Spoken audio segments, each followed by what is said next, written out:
Okay, in this video, let's talk about overcoming business hiring and growth challenges. Business hiring for entrepreneurs is a tricky thing, typically because you want to save money, and we've talked about that in previous videos. But I think what I want to talk about today is that what you do as an entrepreneur by waiting too long, and this happens with every entrepreneur, it happened with me too, is you wait too long. You want to make sure you can afford that hire. Sometimes you skimp on the hire, you don't make the best decision.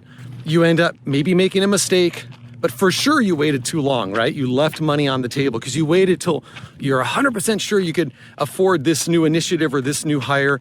And by that time, then it takes time to hire, time to onboard. Sometimes there's mistakes along the way, and you're 6 months behind where you should have been. And then you keep growing and you repeat the process and you're still 6 more months behind where you should have been.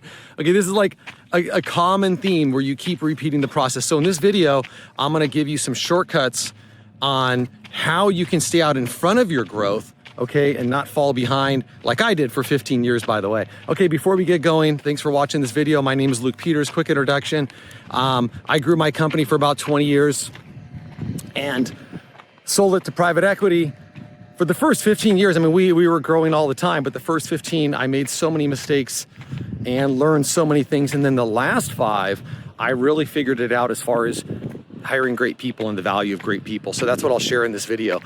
So hiring great people, how to do the right hire. The easiest thing to do is to make sure that the person you're hiring, and this is gonna cost you more, but for small business, when you hire someone who's already solved your problem, okay? If they haven't solved your problem already and you're hoping they're gonna learn to solve your problem, that's a big mistake in my opinion, okay? So that's number one, that supersedes everything. Hire somebody who's already solved the problem you're trying to solve with this hire, sales hire, you need to get some new accounts, sales leader. Don't hire somebody who hasn't managed a sales team to manage your sales team. And I know this sounds obvious, but the thing is, CEOs keep doing this. Why? Because it's expensive to hire somebody who already has that experience, right?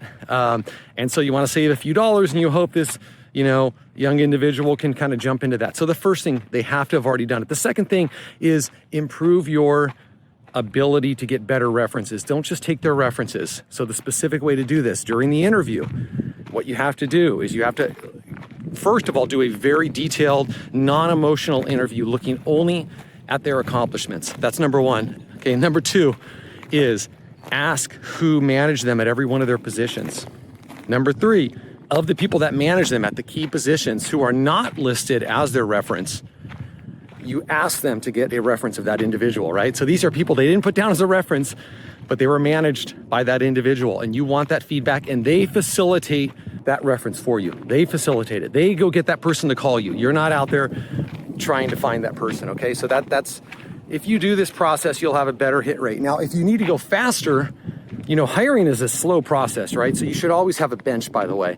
So, and this takes time, and this is hard for the CEO to do. So if you have somebody, usually you put that, the hiring manager should be the department head, but you should always have a bench because hiring, it just takes 5 times longer than you want, right? First of all, it takes long, and then it takes forever to actually onboard the person. Then they got to leave their job, and all of a sudden, maybe it's a month instead of 2 weeks. It's like everything takes longer, right? So you got to have a bench. That speeds it up. Here's another way that you can make it really fast. It's going to cost you more, but this works every time, and that is work with a great recruiter. If you work with a great recruiter, they do everything for you. I'm talking about a high-level recruiter, okay, an executive recruiter. You might pay 30%, you might pay 33%. If you hire somebody that's $180,000, okay, that's a lot of money, right? You're paying like $50,000 or something right there. But if you think about it, and you're hiring somebody at that level, VP level, director level, depending where your business is, what city it's in. If you're hiring somebody and you're having to pay $50,000, but you're not guaranteed, but your odds of success on that hire are so much higher. Time is money, okay? I firmly believe if your business is growing and you're gonna hire that level of person anyways, for you to get a guarantee on that hire, and you're gonna pay a lot more money, but you're going to have more assurance, and you're gonna get the hire quicker. And there's a lot of other benefits to working with an executive recruiter like that. They get to know you. So on, your next hire, they really know you and your business, and they sell your business. So they typically get better people for you. typically they can get better qualified talent than you can find on your own.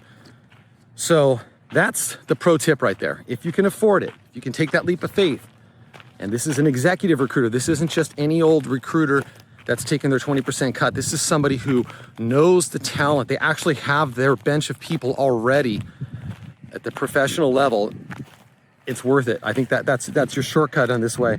Don't ever settle when you hire people. And the other thing I would say is make sure you have a way to compare your hires. Okay, so now as we finish up this quick video here, where I forgot my microphone, so hopefully the camera picks up my mic fine, or the audio fine. The other thing is have a way to compare people. And what I mean by that is have a test that you perform. Okay, for accountants, maybe they have to do something with a P&L or cash flow statement. Okay, for marketing, maybe they need to put together a quick little marketing strategy, like you're launching a product, how would you position the product, etc. Something that doesn't take a lot of time. Most people in a late stage hire will do this. Okay, you're not going to publish their work and make money off of it. You're using this to separate them from the other applicants, and it's typically a job they can do it within about 1 hour. I found this super successful because let's say you have 3 applicants, they go, especially on marketing, it's really great. You can see how they think, how they position, how strategic they are, how they would launch your products. I mean, it's like a complete game changer. You can also, I always make them present, so they got to get up and present. And by doing so, you're down to the final 3 and you're sort of unsure. When you do this, it's a game changer. You're going to be able to decide right away. So anyways, I hope this makes your hiring decisions easier. Overcoming business issues like this, these are typically like being able to have a bench, make quick hires, and attract great people. This is what separates the okay companies from the great companies. So anyways, guys, thanks for listening. If you got something out of this video, like and subscribe. It really helps this new YouTube channel. And also, if you want a free strategic video call with me, head over to apexceo.co, apexceo.co. Take a look at the calendar, free 15-minute session this month, and we can talk about your business needs. Take care, have a great day.